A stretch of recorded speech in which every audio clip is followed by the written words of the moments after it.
own. You got enough money to do it on your own, like Don C and his hats. Don C, he makes his own hats on the side. It's not distributed amongst a whole lot of people. It's small, and you can do the same thing with the leather pants, with the stuff that you created and started. People say you could do it on your own, but it's industries. These industries have been set up like the coal industry, like the music industry, like the newspaper industry, clothing, manufacturing, electricity. It's something different to the way these billionaires run the world.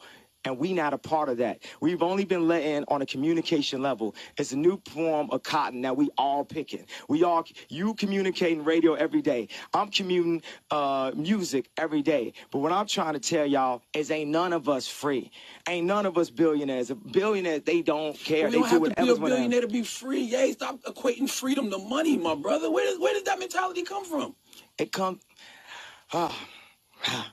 Why are you equating freedom to money? Money is not what makes us free as people, man.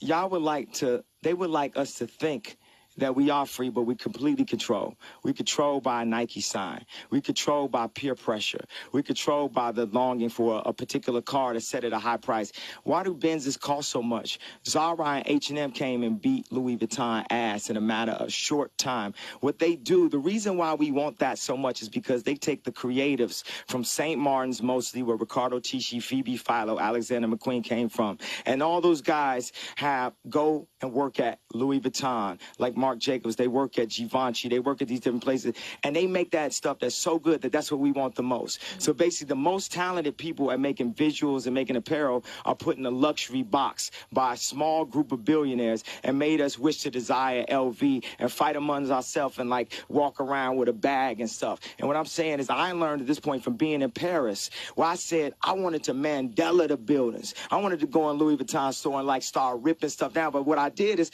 I kept it safe. I just made new slaves and I put it on the side of the buildings. And I went from not only the mental slavery that I've experienced with clothing, because I like a Balenciaga sneaker because it's designed better, and then there's kids out there buying a $1,000 sneaker, spending a month worth of pay because I wore it because it make them feel like that's what they need to have in a club. And then I went on to talk about the CCA and hip hop crimes and like, drug crimes that are related to black people having, more time related to them so they can do legal modern day slavery. So I took it from actually mental slavery to actual slavery that they want to enslave us, that they borderline. It's companies that have the same company that will allow it to be a song that promotes guns, would be connected with the exact same corporation that promotes privately owned prisons.